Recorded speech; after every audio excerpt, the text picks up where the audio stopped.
Yeah, yesterday it was funny. I was on with somebody on a Zoom call, and they were bedridden. I'm like, what am I looking at there?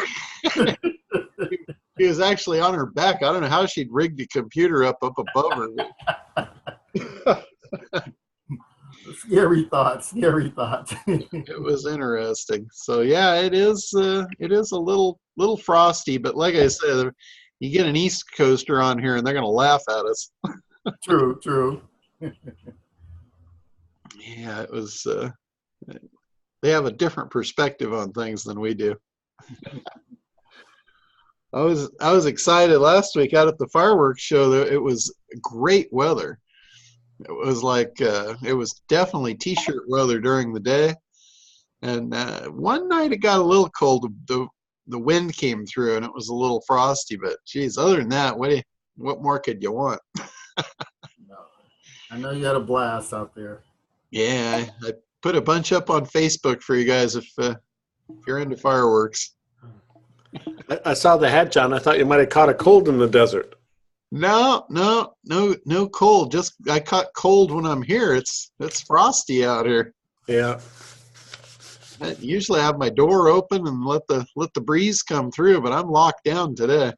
Well, man, instead of the tropical scene behind you, you should put like North Pole. It would go better with your hat. Yeah, that's not a bad idea. Yeah, there's a winter background. Yeah, I don't even have my green screen up today, so I couldn't even do that. That's right. I'm cheating today. I got an early start going this morning, but it's just there's so much stuff going on right now. It's crazy.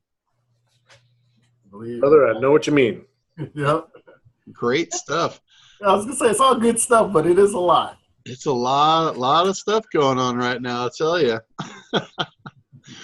And one of the things where I'm going to talk, through the next week or so, but I'm actually thinking about making the whole ACT program bigger than originally thought. And I'm actually considering very seriously teaming up with Tim Johnson and Emerson, and have them come in and provide the creation piece. Okay. So we'll focus on the analysis piece and the traffic piece, and let those two create the creation piece in the middle. As someone who deals with a fair amount of clients, that's a huge. It's almost like a weight coming off the shoulders type of thing, because each market, each person, each niche is different. So for me to try to go figure out that new and then go and then do other parts, it's a lot more than I want to chew at the time. So having someone step in and do creation and cover that ball of wax, and I can stick into just the traffic side, I like that. Yeah, absolutely. Because I know you got analysis down pat, so it would just make it such a nice, smooth, all the way from A to Z. That's the whole thing. When everybody's doing what they do best, that's when things really start flying. And we're getting real close to that. I think if we get, and Tim, he wants to do sales for this whole thing as well. So we get him on the front end, driving the sales and running the sales team. He's got a bigger plan for a bigger back end as well that he's calling the Renegades. So we may team the Renegades and the Dominators up and just have a real power play here. Interesting set of names. Yeah, and Emerson, he's done a lot of really, really successful campaigns. I mean, this guy, talk about strategy. He is a strategy guy. He builds upon strategy. And, obviously strategy is built on analysis. And I don't think he's really attributed his success so much to that, but that's what he does. He really digs in. He figures out exactly what the customers are feeling and what the pain points are and all that.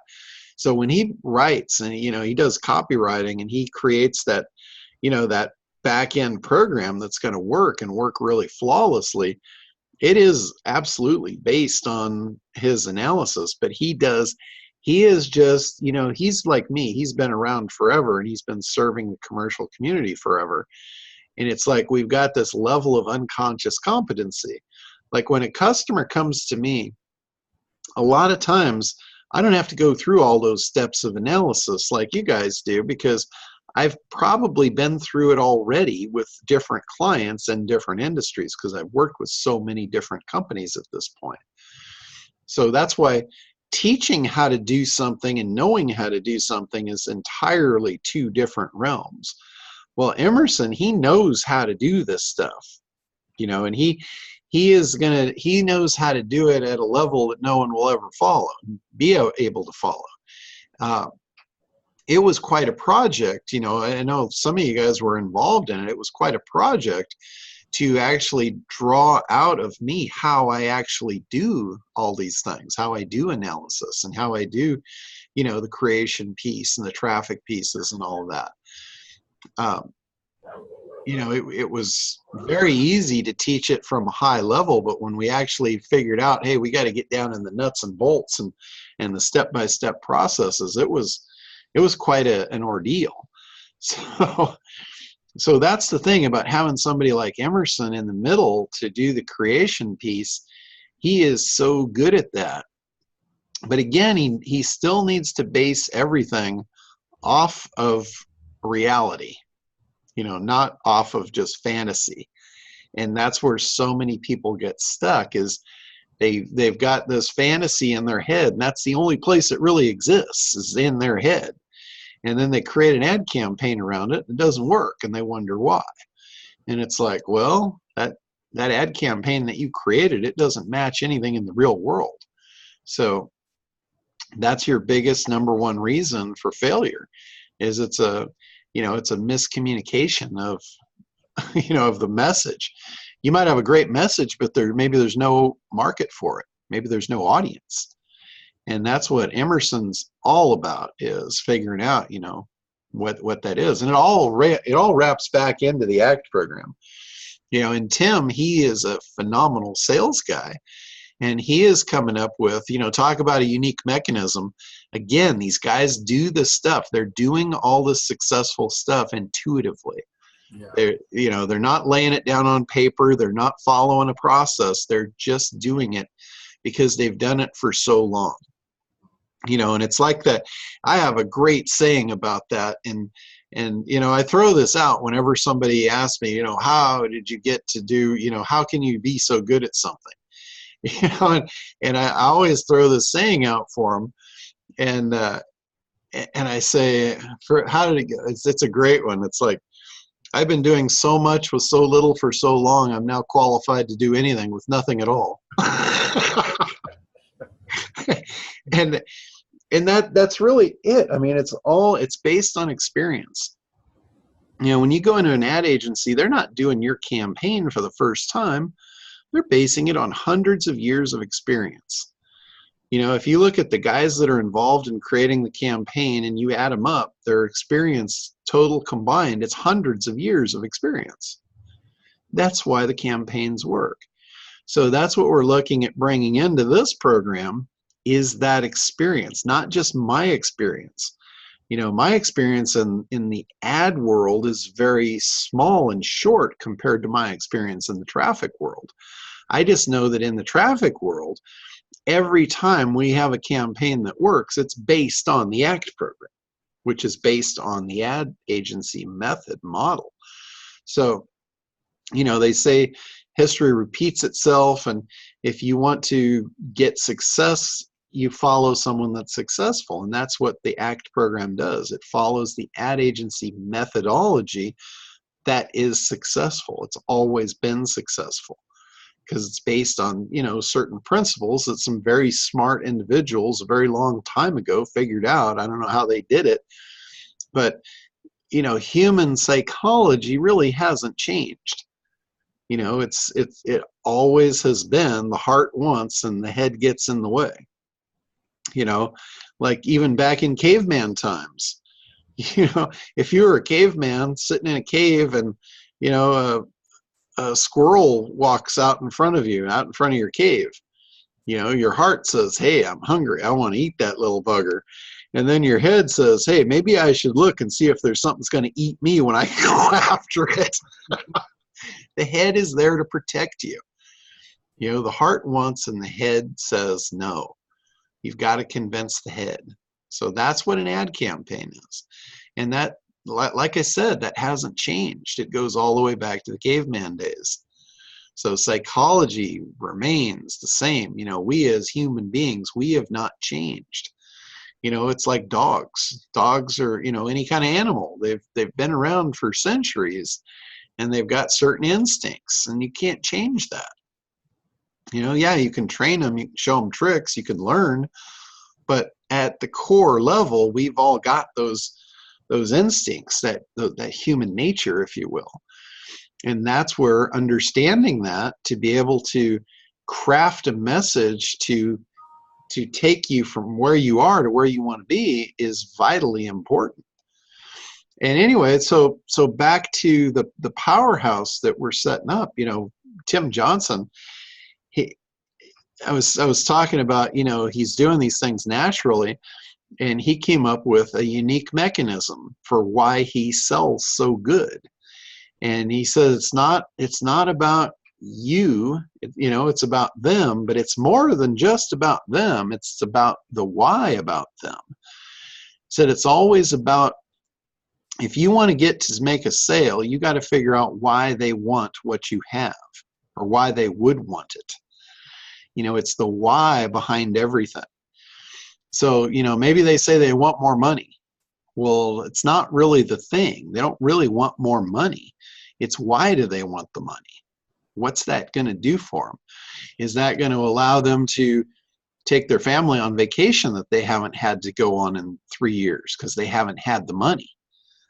You know, it's not just, they don't just want the money, it's the why. If you ask why, you'll get the answer. You'll get the thing that they really want to get. So if that's the answer, you know, they want to take their family on vacation for the first time in 3 years because they haven't been able to afford it, that's starting to get to the why. Now you ask the question again, why do you want to take them on vacation? You know, that's going to make you a hero to your family. That's a much bigger why than just the vacation or the money. That's where, you know, Frank Kern always talked about, it's the significance. You know, they don't want to look like a failure. We were kind of digging into that yesterday, figuring out, you know, how are we going to position the ACT program to make it a no-brainer where it's so appealing that someone would want it regardless. And, you know, we got down to the why someone would want it. And, you know, and the what they're thinking, and the problem that they're having, and the pain that they're suffering. And a lot of it came down to that same thing, that significance of why the person wants to take their family on vacation. They want to be seen as successful. They want to be a hero to the ones they love. Now, think about this. Our target avatar is the person that's been going to seminar after seminar. They've been buying this, they've been buying that, and nothing's working. So think about the pain. What's the pain and what are they experiencing? They probably all have a spouse or significant other that is rattling this thing in their ear. Talk about what they're hearing. They're hearing, oh my God, you spent another 10 grand. You're wasting our money. This is what they're hearing. How do you think that makes them feel? Do you think that makes them feel like they want to buy another thing? Probably not. You know, talk about beliefs. It's that understanding of what they're hearing and what they're experiencing and what they're feeling. They feel like a failure. And if they buy another thing, that's just going to make their frustration worse. It's going to make their pain worse. So that's what we should focus on. It's that pain, taking them out, removing that pain. We don't want them to think that they're going to buy into their thing and they're going to hear that again of, oh my God, you did what? You know, you spent more money. You know, when's the money going to come back? That's what they're hearing. That's what they're feeling. So, and I know from Tim's perspective of how he deals with that particular objection, and he addresses it with a why question, or actually a how question. And the question from an NLP standpoint repositions it as, without saying it, it states the fact that this is going to solve your problem. So he says, when somebody says, you know, I got to ask my wife or my husband, what they're really saying there is they're saying, I know there's no way in hell I'm going to listen to that again. If you did what? You spent another what? That's what's going on. That's what they're thinking. And the objection isn't, I have to ask them. The objection is, no, I don't want to hear that again. So his argument to that, when he hears, I got to ask my wife or I got to ask my husband, he brings up a question of, well, would they object to you taking them on a vacation this year? Now, when they hear that, the answer is no, they would like that. So what they're saying is they would like me to buy this program. So that's how, you know, the heart wants it. The heart wants to believe that what you've got is the answer to the problem, but the head gets in the way. The head says, no way, I'm not listening to that again. Not putting myself in that position of failure again, because I don't want to be there. I want to be the superhero. I want to be the one that takes my family on vacation. So that question is incredibly powerful. You know, would you have to ask your wife if you could take her on vacation again? No. Well, do I have to ask her if I get this program? No. So really, you know, and so kind of I've been beating around the bush here for what I was going to tell you, but his unique mechanism for sales is the whyology. That's what he's come up with. He calls it the whyology. It's all about the why. So, you know, I've been racking my brains for the last 2 years about our unique mechanism for ACT, and he just, you know, wings one off the cuff, and I'm like, you got to be freaking kidding me. But again, that's somebody that knows their craft. That's somebody that came from experience. You know, that came from his experience of all the knowledge and access to information that he's had over his lifetime. You know, so Emerson takes that, the whyology, and he wrote up some sales copy around that just blew my mind. It was phenomenal.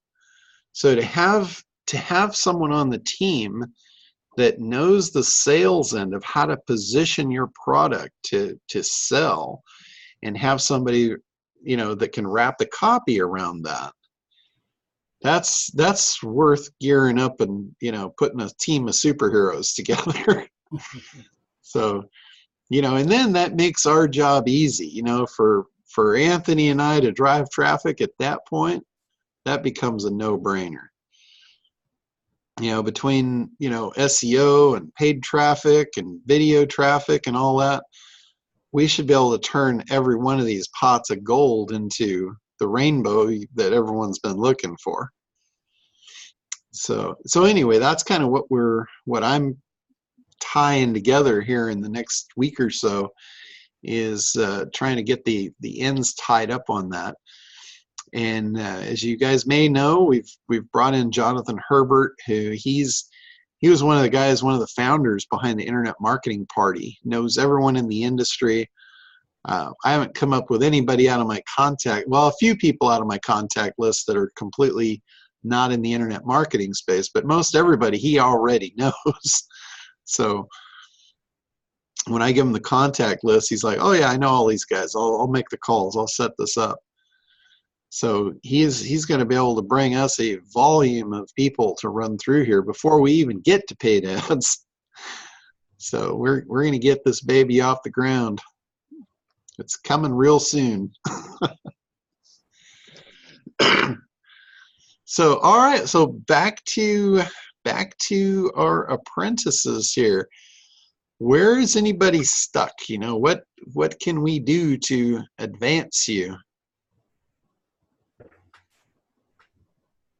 Well, the sounding with Emerson and the other gentleman sounds really good because I'm stuck in trying to write things out.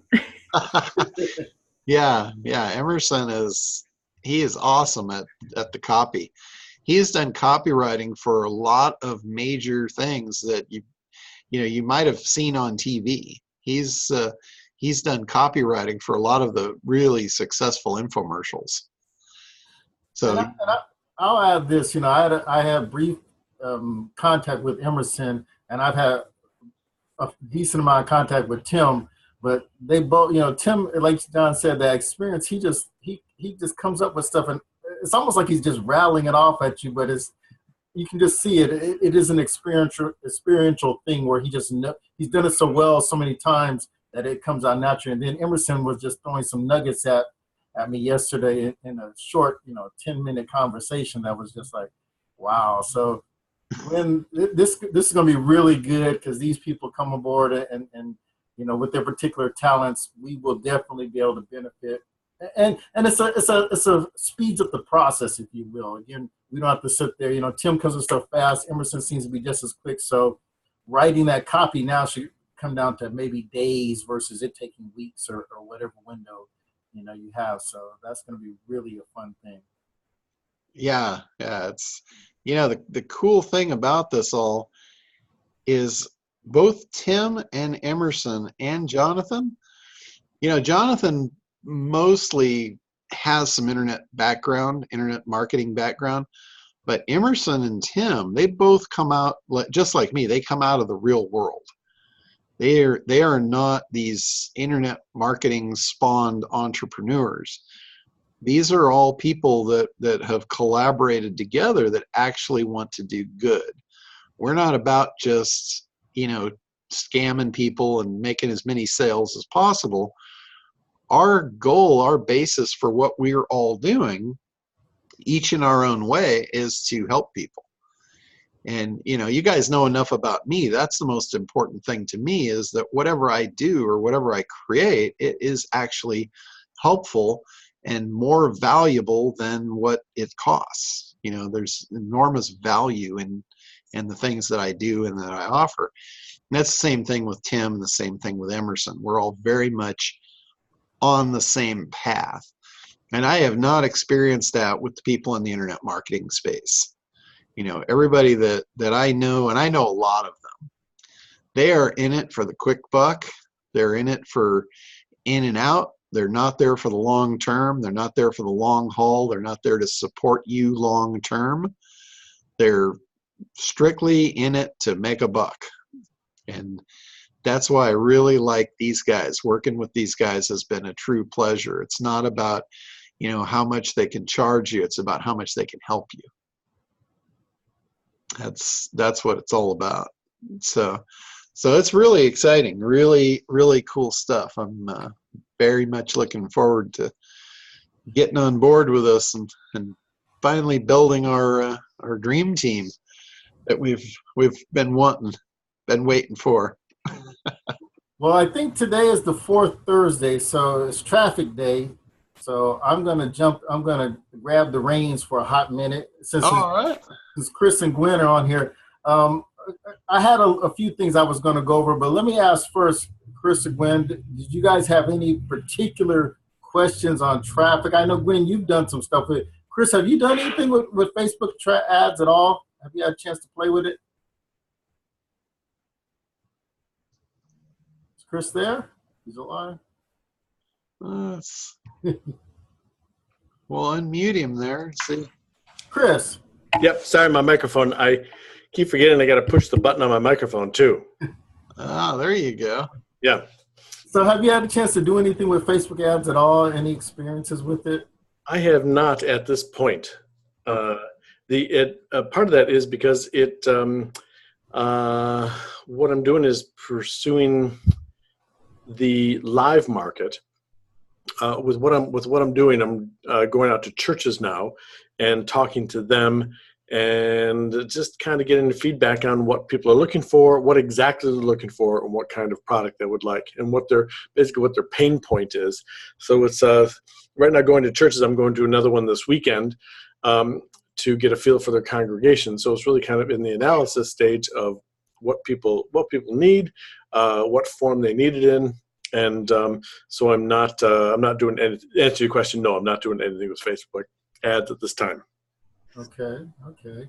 And Gwen, any sticking points recently that you've run across? Not so much in Facebook. I'm kind of curious with their algorithm change. I've heard a lot of hoopla of everything's changing in Facebook, but I haven't really seen it yet. I'll touch a little bit on that. Yeah, hi. Hello. Hey, Gracie. I can't keep it quiet. Gracie is glad to see you too, or hear you. Yeah, I'll touch a little bit on the algorithm because it's really, it's a case of overhype. Wow, she has gotten big. Yeah, she is. We're gonna have to get Gracie on a surfboard this summer. Oh, that would be fun. I think she'd have a blast. I'll just be She's scared. like, what? She saw her daddy's picture. She doesn't remember it, but she saw daddy's pictures. Well, today, guys, I wanted to touch on a few things. Again, the first thing, especially when you get to the traffic section, if you got questions, I know I'm here every fourth Thursday of the month and stuff, but if you have questions or something, you can email them to me early, or when you run into something. I want people to know you can shoot them to me, and if possible, I'll record the answer in a video. So if it's something I can show you, walk through the steps or something, I'll do it that way. If not, I'll just answer regularly. But that way, you don't have to consider or worry about every fourth Thursday to ask these questions. You can ask them at any point in time. And like I said, I'll try to answer them in video if possible. The next piece I wanted to go over with, and I'm going to share my screen here with you guys a little bit to try to be a little more illustrative here and make it a little better look here for you guys. So I can move some stuff around. This little notepad in the window here. One of the things that I get questions about is, what is the cost? How much does it cost to do Facebook ads and stuff like that? And every time I tell people, you should budget about $1,000, their eyes get all big and they bug out. And they really don't. I think the number scares people, but and I don't give a basis behind the number, why it's, that should be the number.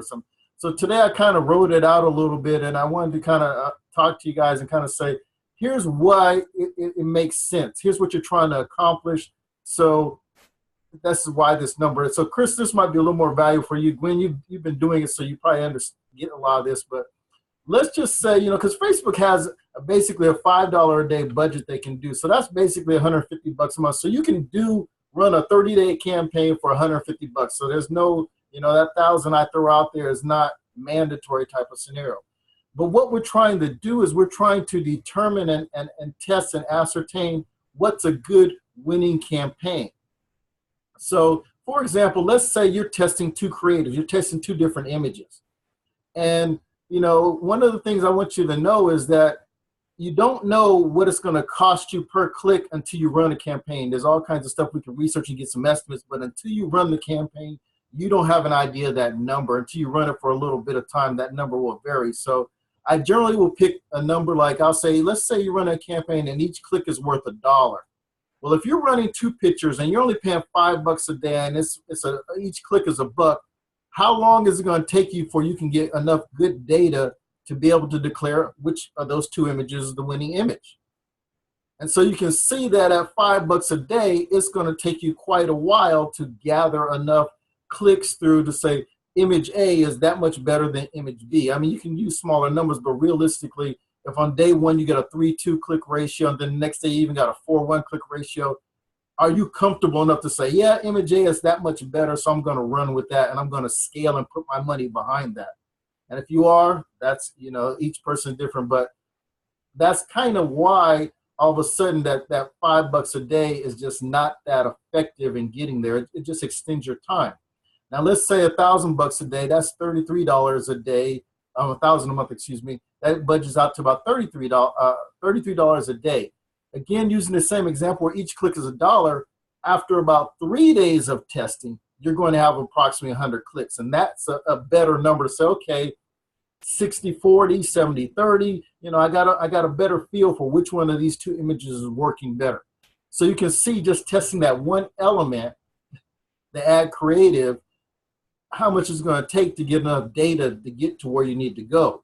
And we kind of look at it as each element we kind of test, it's about $300 before we get enough data to go to the next piece. So in this particular example, we might say, okay, image A is working. Now let's go test copy. So we'll take we'll run a copy test. And again, we'll run about 3 days worth, a couple $100 to get enough clicks to say, okay, this is the winning copy. Now we'll test, you know, maybe headline, we'll test the landing page, we'll test the audience, bid pricing, desktop versus mobile, male versus female. So there's a whole bunch of different levels of testing. But what I wanted you guys to understand was the 1,000 doesn't come because I just want you to spend a whole crap load of money on this thing. The 1,000 is what we've worked out to get enough testing in to make it work. Now, it is possible to get results faster if your cost per click is lower. But like I say, you don't really know that number to actually run the campaign and start the campaign.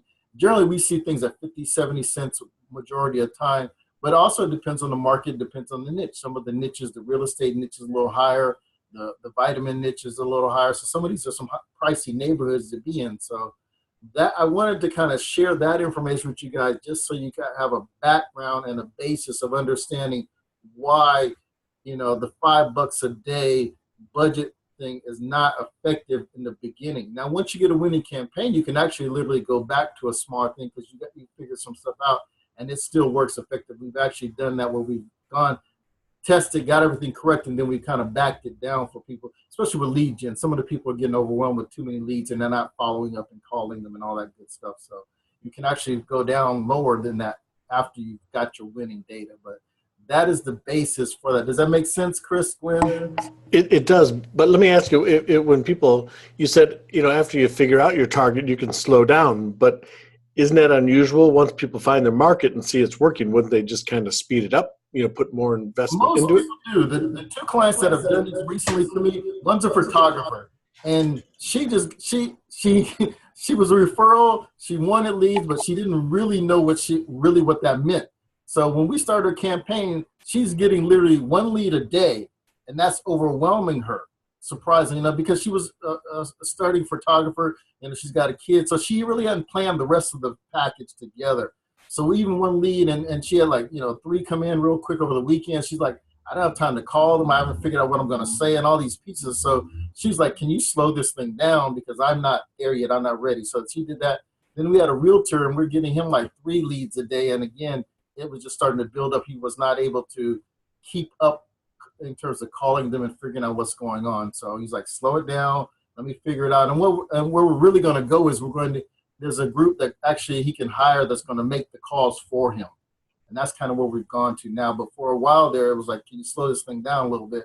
Because I'm not getting to these people in a timely manner. In certain industries like real estate, if you don't hit those people pretty quickly, they're going to go to the next realtor that's been reaching out to them. So some industries, some niches, they want you to, you know, you got to hit the lead fast or it's not going to be any good after a while, if that makes sense.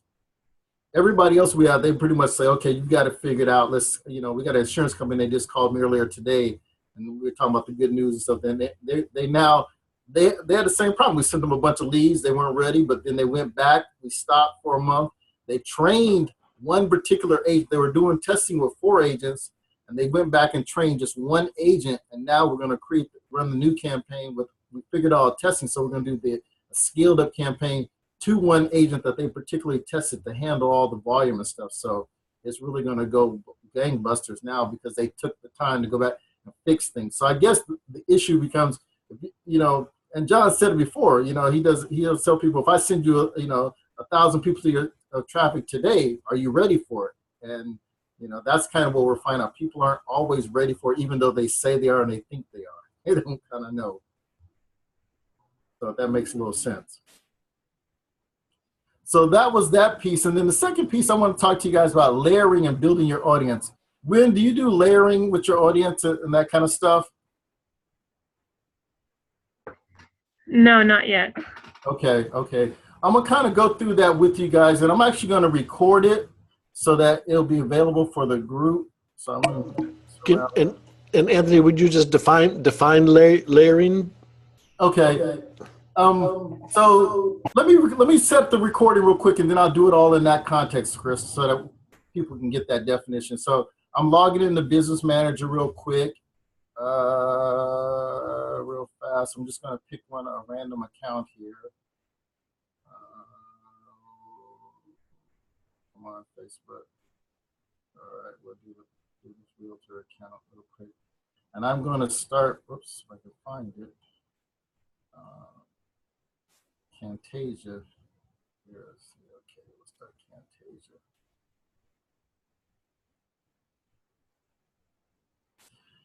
Okay, so what I want to talk to you guys today about is layering, the process of layering your audience. And so what layering your audience means is, and how we attack it is, inside of ACT, one of the early pieces of ACT is you find out the interest, the likes, the demographics, all that information about your ideal avatar.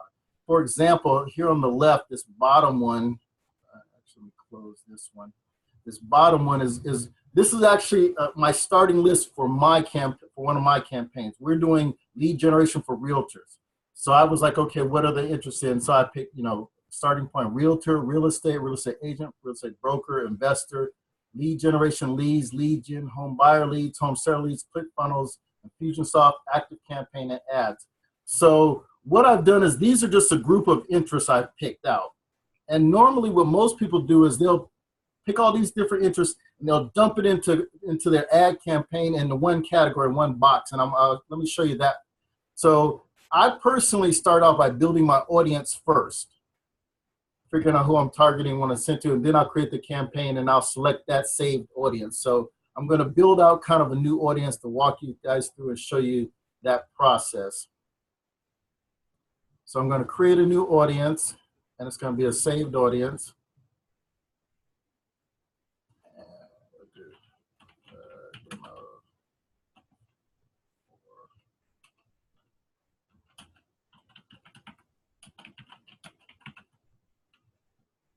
We'll target all the United States. We'll target age. I won't do too crazy. But most of the time, what they'll do, Chris, is this one detailed targeting section. This is the area where people will put all these categories in there. And what that does is you're telling Facebook that if someone is into real estate, let's just pick that one. And so I want people that an interest in real estate. So that's one section. I got realtor. Someone has a job title of realtor. And they kind of go down this list here. We'll go to real estate agent. Not a broker, I need a broker. So all these interests are in one group. And so they're not layered. They're just one group. And what you're telling Facebook is if anybody likes any one of these categories, if anybody is a realtor or likes realtors, likes real estate broker or real estate, so it's very broad. And it's targeting anybody that likes any one of these particular interests. Well, the problem with that is it's not very, let me give you a story of how that's not very well defined. So let's say you're in the golfing niche and you got golf products. So you want to target all the common golfing terms, which is fine, but then you say, okay, let me get creative. Let me go find some new niches where people aren't maybe not. Let me target people who like Tiger Woods because Tiger Woods, great golfer. Golfers should like Tiger Woods. They should follow him. That's a natural assumption that that's the right someone that you want to target people that have an interest in. However, Tiger Woods has also made a name for himself as a celebrity and some other things. So people also like him as that type of person. So if you just dump Tiger Woods in this group and said, I want to like people that like any of these golfing terms or Tiger Woods, you're going to get people that like Tiger Woods for other things other than his golfing skills. So it's not very targeted, not very specific. what we do with layering is we create multiple layers of the interest, and the person has to be a part of all the different layers. So the first layer in that example, they got to be a part of golfing. And then you tell Facebook, and they have to like Tiger Woods. So now we've narrowed it down to people that like Tiger. So that would be all his people, including the people that like the celebrity aspect. But then they also got to like golfing. And because of that extra modifier, that second layer involved in there, now it's going to narrow out all the people that like him for the celebrity aspect of it, but they keep the ones that like him for the golfing aspect. So that's how we layer. We keep multiple layers of stuff of interest in there, and we tell Facebook they gotta be a part of all these different interests, not just one of them, but all of them. So it really defines it and really gets it very narrow and very specific. And that's also how I find other interests in there, so I can target some smaller interests, but I can make sure I'm not wasting my ad dollars by not getting it in front of the right people. For example, on my list over here, I've actually broken it down into 3 different parts. So the first part is the realtor, real estate agent, broker, investor. That's one layer. The second layer is lead generation, lead gen, home buyer leads, and home buyer. So what I'm saying is I want people that are realtors, interested in real estate agents, brokers, and the second layer, they must have an interest in lead generation, lead gen, home buyer leads. And then the third layer is actually they must have an interest in either ClickFunnels, Infusionsoft, active campaigns, or ads, because I know those are lead generation products. ClickFunnels is the funnel, Infusionsoft is a funnel, CRM, autoresponder, active campaigns, and autoresponder, ads. So if people have, if a prospect has a like in all 3 of these layers, then they are probably someone I want to talk to. Does that make? Do you see how I've narrowed this down and made this really refined, and this person is going to be special. They're not just going to be people that like real estate and a bunch of realtor agents. Hopefully this will keep out, for example, in this case, it'll keep out realtors that are brand new because they have not heard of ClickFunnels. They have not thought of a funnel system and stuff. They're brand new, just got their license, just trying to figure stuff out. So maybe they don't know the other pieces. An advanced realtor is going to know lead generation. He's going to have investigated a few different sources and found out ClickFunnels is one of the big ones, Infusionsoft, and all these different other ones. And so he's going to have an active knowledge in them. He may even bought 1 or 2 of them, tried it, joined their Facebook groups to get more help and all that stuff. So by having these separate layers of interest and telling Facebook that the person has to be part of all 3 of them, I've actually made it very specific. And the way you do that is, so back to on the right-hand side, back to the Facebook ad here. So the first layer, I got realtor, real estate broker, and real estate. Now what I would actually do, and it's not showing up here. Come on. I may have to change my view here. Normally, let's see, let me do another one here. Real estate investor. Okay. Real estate entrepreneur. It's not going down here. There we go. So now there's a thing here you can exclude people, and in this particular case, I wouldn't exclude anybody, but there's something called narrow audience, and this is how you add the next layer. So I go to narrow audience, and if you read what it says include people who match one of the following, and they must also match at least one of the other following. So now this is where I put in lead generation. And actually, I'll probably pick both of them, but I'm just picking one. I pick leads. And actually, I did pick MLM leads, by the way. I'll show you my master list here in a second. Home buyer leads.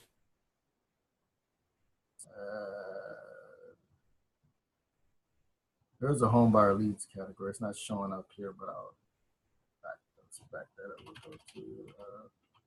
we'll just do lead gen. And sometimes you won't find, the categories there. So again, you got to research it. So that's those. Now I'll go narrow it further, and I will add in now ClickFunnels. Oh, come on. I know there's a ClickFunnels group.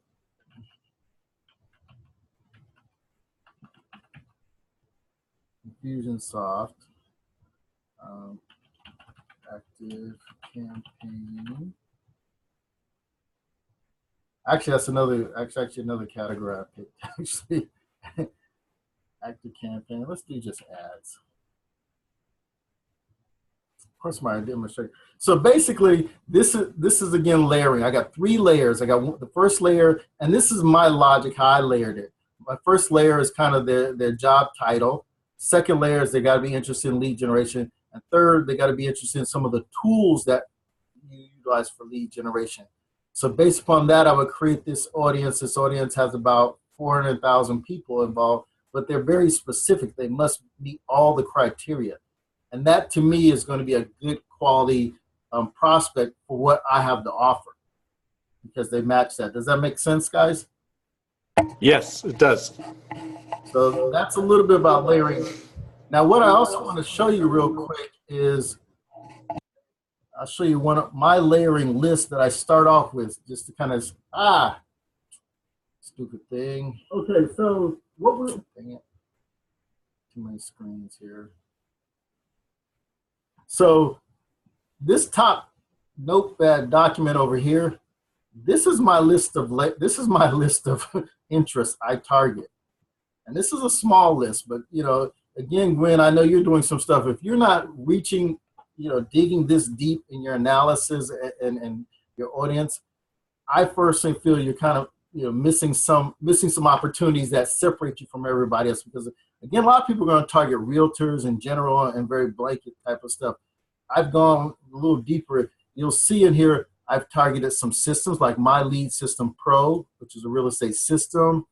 I've targeted some different brokers, Austin Board of Realtors, Twitty and Company Realtors, so this Ebby Halliday. These are some big hitters in the real estate field. So again, I've gone into deeper niches to try to find a little more opportunities. Indian real estate forums. So these are people that like Indian real estate and they're part of a forum. Real estate development. Windmere Real Estate Company is a big company. I'm familiar with them. I found this guy's information. Donald Trump Real Estate Tycoon. Don't know. And there's actually about 2,000 people in that group. So there's 2,000 people that like this that I can possibly target. Some of the other things that I wanted to show you there, I targeted active credit card users. I targeted ads. I targeted Bing ads. Another ad agency, Lamar Advertising Agency. If you see a lot of billboards and stuff, you'll see their name on a lot of billboards. Social ads tools. So so my interest is very broad, but I layer it. And then here's the other part. It goes back to that testing concept. I can actually see which of these interests are getting clicked on. So I start with a big list. As I run the campaign, I start seeing which ones really are people really actively engaging with my ad in one of these groups. So the bad interests that people are not clicking on, I start to clean them out. So I'm constantly trying to fine tune my ad campaign. So it's nothing wrong with starting with a big group of interests and then letting the numbers, the hard data tell you, okay, nobody's clicking on this realtor's mastermind. So I'm going to stop sending ads to that particular group because it's a waste of time. But a lot of people on this Realtor.com Pro, they're really reactive, so I'll keep them. So you're able to, in Facebook, be able to see that information and go into there and adjust it and pick which interests you want to continue to use and which ones you don't want to use, that type of thing.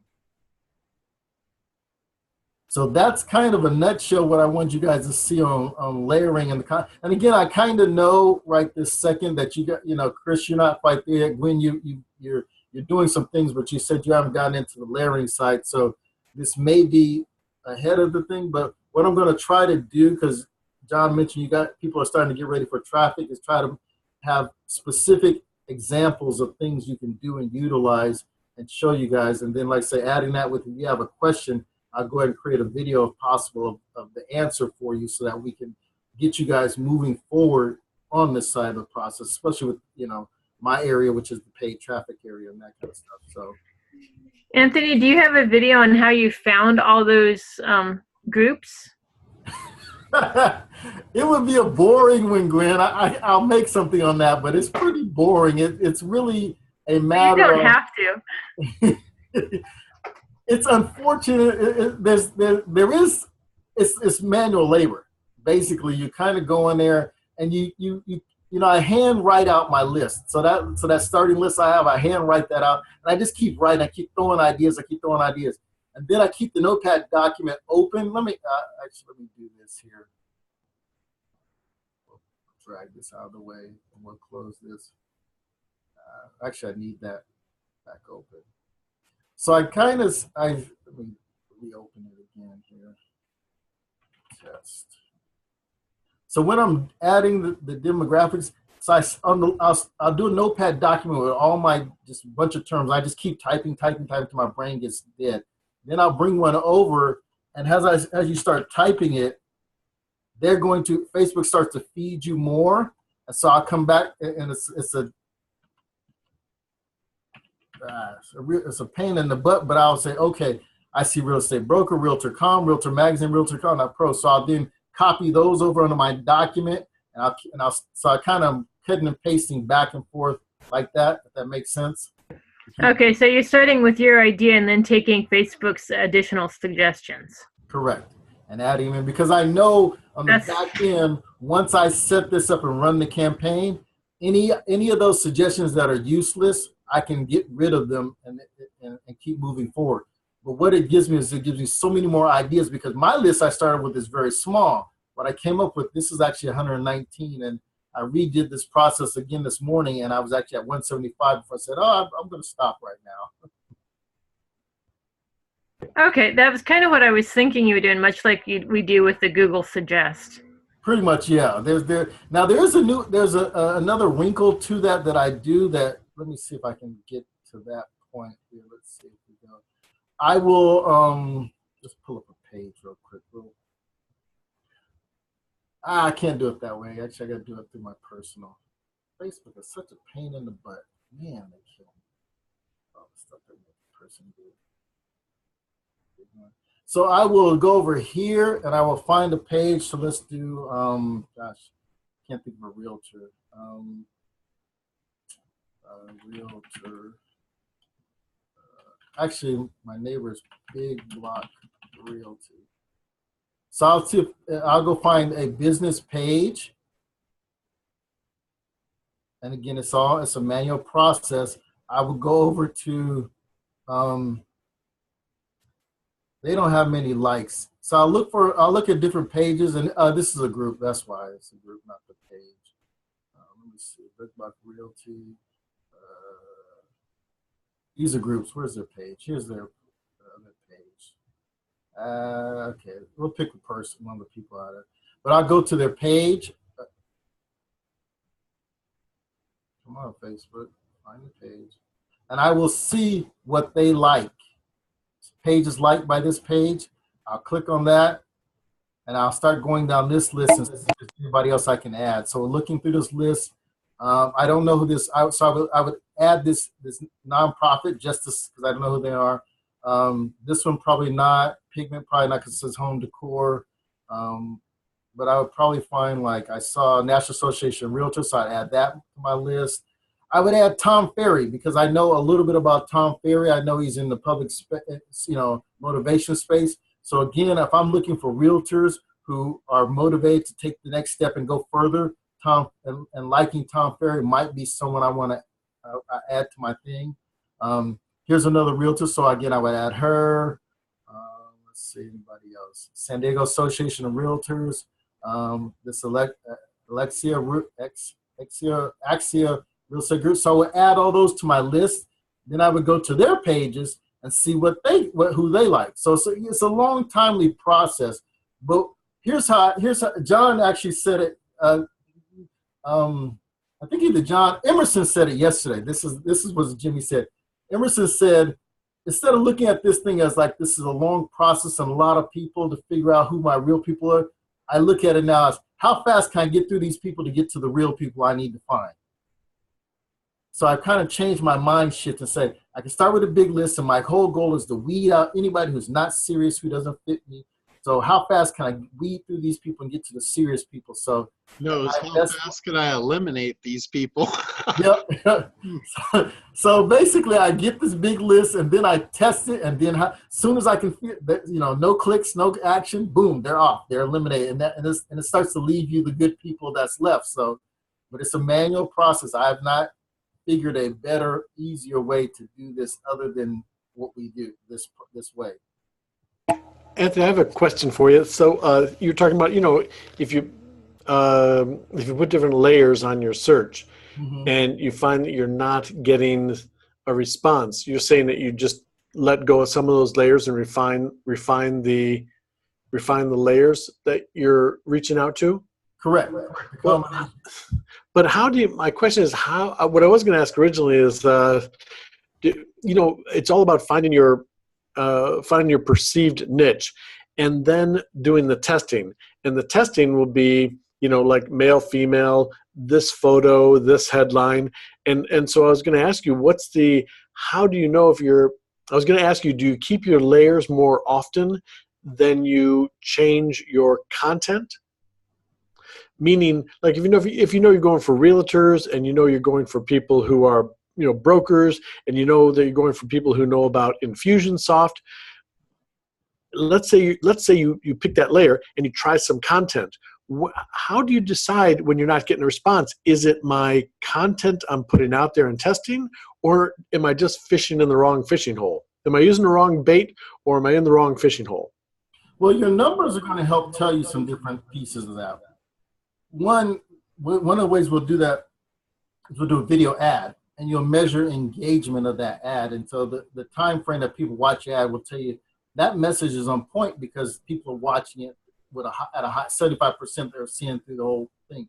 Or that message is not on point. They're not getting it. And then you really come back, and it comes back to now your act. Okay, I was wrong. I had the wrong idea of these people. Realtors don't give a darn about ClickFunnels and Infusionsoft. So I've got to now go back to my analysis piece and relook at it and say, did I miss something? Did I not get it correctly? So some of it is done through the data that Facebook will provide for you, where you can see what's happening, what's going on, and what they're clicking on. Others, if you're really not getting any results at that, you really got to go back and look at, did you really get a good view of analysis? Did you really nail that piece? Because if you nail that piece, you almost have a hard time doing it wrong. For example, the photographer, that one actually made me nervous, because I was like, and she's not a wedding photographer, the easy stuff. She wants to photograph seniors, high school seniors. And so I was like, okay, how do we talk to somebody about that? What's unique about that? And the twist and the slant we came on this was, we basically said her catchphrase is creating memories that last a lifetime. And to the whyology. Why would a parent want to take a picture of their senior kid? Why do they do that? The why is they want to remember the kid. Why do they want to remember the kid? They want to remember that kid as that kid at that time on, because that kid right now is on the cusp of going from a kid to an adult. So that transitional phase, and they may miss, they're going to miss that kid as a parent. They're going to see, oh, my kid's an adult, and he's got his own family, and their view of him is going to change. So by having that picture, that one picture, and she does high quality, pictures, that one picture that you can post on your wall and have it last for a lifetime, we've created a memory for it to last you a lifetime. And that's kind of the message we wrote in her copy, was why you want to do this and why approach it. And people are responding to it, like I say, to a lead a day, which surprises the crap out of me, because I didn't think they would be that interesting, type of thing. But that, it was, again, she nailed it down in terms of the conversation. And we had to keep doing exactly what John said. I kept just saying, why? And she kept, it confused her, and she didn't quite get it. And I was like, keep thinking, keep digging. Why would someone want this? Why do they really want a picture? I got an iPhone. I can take a picture all day, but why do I want you to do $1,000 picture for me? Well, because I'm going to, her thing is, I'm creating a memory that's going to last a lifetime. Your iPhone, you lose that phone, you transfer it, you get a new one, pictures come and go off of that. But this picture that I'm taking, you're going to hang on your wall. And it's going to be a memory of your kid, and it's going to be the transition of in your kid's life and in your life, when you stop saying, this is my kid, and this is my son, or this is my daughter, this is my adult person, type of thing. So narrowing it down, getting the avatar, getting that right, makes the traffic portion, you can't miss. It's really very hard to miss. So I can't say I've had experience with that once I got the avatar right. Got it. But yeah, we do start with the big list, and I just, that's again, I'm all these though, Chris, all these are realtor related types of things. So I'm still in the same ballpark. I'm just testing different ones to see, okay, like, I got like Ottawa Real Estate Board, and I got, different commercial real estate brokers. So these are different ones to see, but they're all really generally realtor. And actually, I went through my head because I got a couple of them, like single family home and stuff. I was like, do I really want to send an ad to someone who likes single family homes? But then I thought about it. I said, realtors are trying to market to those people. So they're going to be following that category. They're going to have an interest in that. So that's why I put them in my interest list to test, to see, is my hypothesis valid? Am I correct in thinking that realtors will have an interest and be liking in the groups of single family homes? I'll run the ad campaign and I'll see, okay, there's a lot of action with that, so I was right, or dang it, nobody's clicking on that, so I probably got it wrong. Take it out and keep moving on.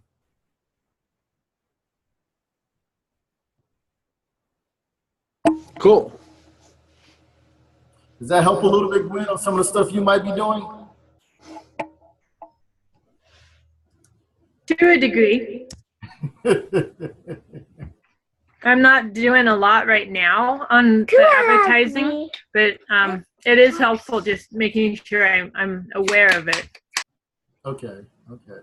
Like I say, guys, without questions to know what you guys are stuck on or what specific. So I'm trying, like I said, to provide some solid stuff for you guys and different parts that I'm coming across and how I'm actually doing this so that, again, when you're ready, it'll gel and mesh. But yeah, I'm ready. I got it. I've seen it all now. I know, what this is. I've seen where it's at. I kind of got to feel how to put it in there, that type of thing. So that's my goal and my desire for you guys. So use me, ask the questions, as you run across stuff, as you hear stuff. Oh, so you're talking about the algorithm changes, speaking. So the algorithm change stuff, the good thing is, again, I said, John has always, shown and taught me to kind of do things from a fundamentally strong perspective.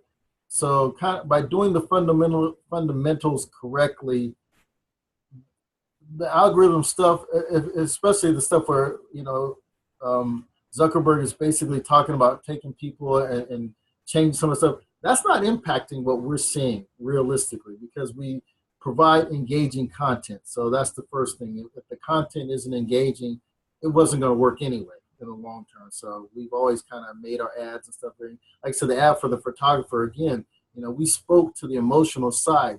We stuck in, like the knife, this kid is not going to be 18 anymore. This is a once in a lifetime thing. Let's capture it right now while you can get it because, the next day he's going to be 19 and 20 and he's a different person. He's now an adult and a man and taking responsibilities. So keeping the engaging content is good. I say the biggest shift we've seen is to groups. Facebook seems to be doing a lot of push towards if you do things inside a group, they're giving you some benefits for that. So if you got your business page, create a group, get some engagement in that group, and then you can do a lot more inside of that than in terms of your exposure and your reach than you're actually getting with your Facebook page. Groups we're finding are getting more range. But from the ad side of things, it really just, it's kind of like the old SEO game. They tighten up the rules so people that were doing it sloppy are getting caught or getting out. And then the people that are doing it fundamentally correctly, it really didn't change how we're doing things.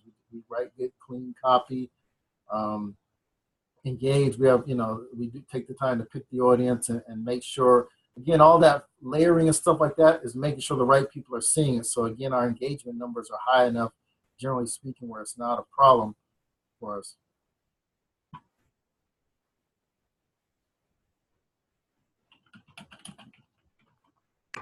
Thank you, because that's kind of what I noticed is it wasn't impacting us a lot. But I was kind of curious I heard all this on the emails coming in and whatnot, and I'm like, I don't see a lot of change. now, ironically, and this is more from Thomas because he's in Facebook. I really get on Facebook for research and get off. But on your personal feed, it will start to try to pick who you're engaged with. So like for me, I do a lot of research, so my feed is all ad-based stuff and internet marketers and all that. So my friends actually don't show up as much in my feed because I really don't pay attention to them. So it will try to pick out based upon what you're paying attention to in your personal feed. But you can fix that. You can change that. All you do is just go to your friends and start liking their stuff. So it reacts pretty quickly and it can change. So if you're seeing a lot of ads or whatever you've been just recently looking at, that's Facebook playing around trying to say, oh, okay, you really must be interested, so I'm going to bring you more of that. And to me, it's at the detriment of your friends. If your friends aren't that engaging, if your friends make a lot of posts and you don't pay attention to them and click on their little funny videos and all that stuff, they will start to disappear. which is kind of, to me, it's kicking itself in the butt because the whole thing started off being social. And now you're basically saying, I'm gonna show you what you've been looking at and not your friends, which you're more social with. It seems kind of contradictory.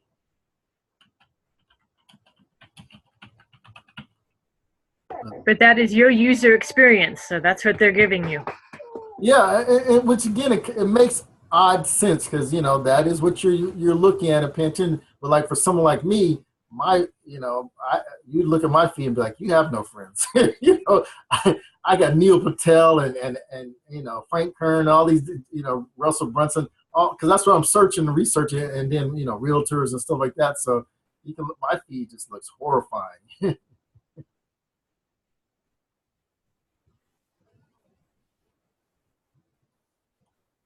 But I think I'm over 8 minutes over my hour here. So if we have more questions, I'm more than happy to take them. If not, I would say again, shoot them to me early. I'll gladly, do what I can and answer them and help us out anywhere you're stuck on things. Chris, if you want to, or Gwen, to both of you, if you want me to do a little research for you. You want to shoot me a handful of terms and stuff like that, I can I'll spend a little time and create an interest list and shoot it back at you, maybe see if it triggers some ideas or some things that might have, some different people and things you might not have thought of. So I'm more than happy to, take a whack at one or two of those for you guys too. Thanks, Anthony. That way, help out with that process a little bit. And we appreciate all your insight and work and being willing to share this. Oh, I'm having a blast, guys. I love it. I get it now. Again, I didn't used to be on the side of thinking I was wondering why people wanted to share and give away. But really, it's kind of fun because I get to find stuff and then I get to share. And then again, I want you guys to do something and be like, it worked or it didn't work. This was crap. But how do we? I get that now. I understand it now. I'm on this side of the fence a little bit. It's fun. It's a weird fun, but it really is fun. That's one of the places where I've learned a lot is from helping people out. Like this whole Dominator call that I've been doing for all these years. Imagine, having all the people give you all the input and just be able to decipher the data.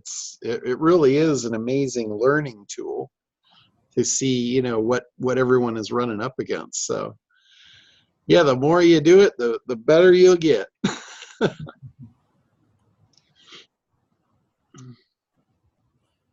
that's all I have. That's all I have for today. All right. Anything else from anybody before we wrap up? Nope. Thanks for this opportunity today. Awesome. All right, guys. We'll be back on next week, regular time, and till then, let us know if you have anything that comes up in the meanwhile. Okay. Thanks. Goodbye, everybody. Bye. Bye-bye.